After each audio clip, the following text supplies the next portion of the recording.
জয় হিন্দ friend, Baruipur physical training academy থেকে বলছি। আমার নাম অভিজিৎ মন্ডল।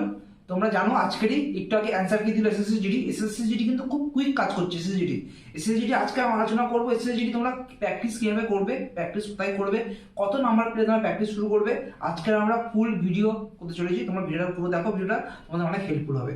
প্রথম বলি প্র্যাকটিস শুরু করতে বলি তাড়াতাড়ি কেন। এবছর দেখবে এসএসসি ফর্ম ফিল আপের পর কিন্তু কুইক পরীক্ষা হলো, পরীক্ষা শেষ না হতে অ্যান্সার কি দিয়ে দিল। কিন্তু এবারে অ্যান্সার কি দেওয়ার পরের স্টেপ কি মাঠ। এটা কিন্তু কুইক মাঠ হবে, হাতে হালটি হতে হাতে 2 থেকে 2.5 মাস টাইম দেবে, তাও সিওরিটি পাবে না মাঠের জন্য। তার মানে বলছি কি প্র্যাকটিস আমরা শুরু করে দাও।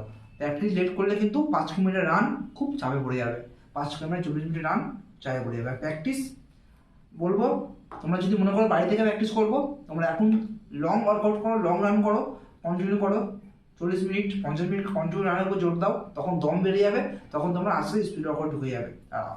যারা প্রতিবারে মাঠে ফেল করছো, দেখতে পাচ্ছ বাড়ি থেকে মাঠে হচ্ছে এসএসজিডি, তাকে বলো আমার কাছে চলে এসো। তোমরা জানো আগের বছর এসএসজিডি আমার কাছে 12 জন ছিল, 12 জনই কিন্তু মাঠে পাস করেছে 100% সাকসেস। আমার মনে হয় না কোনো একাডেমিতে 100% সাকসেস দিতে পারে।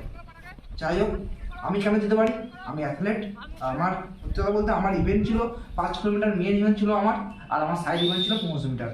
আমি এখানে লং ডিস্টেন্স রানার, তাই জন্য জানি কীভাবে তোমাদেরকে 5 কিলোমিটার রান মাঠ পাস করতে হয়। আর আমার সাকসেসের থেকে বুঝতেই পারছো।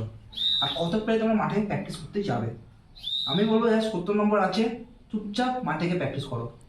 আমি কেন বলছি মাঠে প্র্যাকটিস করতে, আগের বছর অনেকজন অনেক কাটা বলেছে, কাটা একটা কিছু কাটা মেলেনি।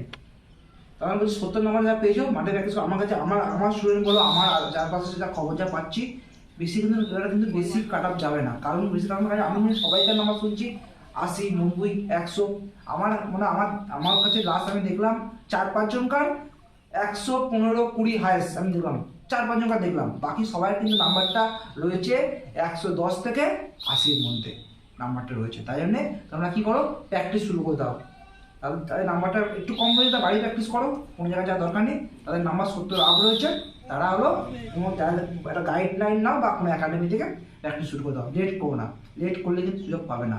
আর এই সুযোগ হাত থেকে বের হয়ে গেলে কিন্তু ওয়েস্ট বেঙ্গল সরকার দেখতে পাচ্ছ, ওয়েস্ট বেঙ্গল যা রয়েছে, ওয়েস্ট বেঙ্গলে কলকাতা পুলিশ ডব্লিউবির কী অবস্থা, ওবিসির কেস মিটছে না, আর পরীক্ষা হচ্ছে না, পরীক্ষা হবে বলে মনে হয় না এবছরে। তাই জন্য বলছি ওবিসি কিন্তু আমাদের কাছে ওয়েস্ট বেঙ্গল থেকে একমাত্র ভালো সুযোগ কি এসএসসি জিডি চাকরিটা পাওয়া, খুব ভালো সুযোগ। কারণ এসএসসি জিডি চাকরিটা কিন্তু মিস করো না, কারণ ডব্লিউবি কেপির অবস্থা শেষ, কবে পরীক্ষা হবে কেউ জানে না। যাই হোক, আর কিছু বলবো না, তোমরা বুঝো কোনটা কি করবে না করবে, এটুকু বলতে পারি। আমার ওপিনিয়ন বলতে যদি শুনতে চাও, 70 নম্বর বেশি পেয়েছে, আমার 70 নম্বর আপ আছে, তারা প্র্যাকটিস শুরু করে দাও। আর আমাদের কিন্তু এসএসসি জিডি অলরেডি ছেলেটা চলে এসেছে, আর আপনারা আরও ছেলেরা আসবে, নতুন ব্যাচ চালু হচ্ছে। যারা আসতে চাইছো আমার একাডেমিতে চলে এসো, দেরি করো না, কারণ দেরি করলে আমি কিছু করতে পারবো না। এখন তোমাদের দমের প্র্যাকটিস, এখন নতুন ছেলেদেরকে আমি দমের প্র্যাকটিস করাবো, অনেক ছেলে দুবারে পারবে না। তোমরা এর সঙ্গে মিশাইলে কী হবে, তোমরা এদের সঙ্গে রানটা একসঙ্গে কমপ্লিট করতে পারবে, এটাই ব্যাপার। পরে এলে কী হবে, এদের রানিং ইম্প্রুভমেন্টটা হয়ে যাবে, তোমার আবার কষ্ট করে রান তুলতে হবে তোমাকে। এদের বাঞ্চ পাবে না। এখন যখন 80-90 জনকার বাঞ্চ পাবে, তখন কিন্তু 80-90 জনকার বাঞ্চ পাবে না। তাই কিছু বলবো না, নেক্সট ভিডিও দেখা হবে। জয় হিন্দ।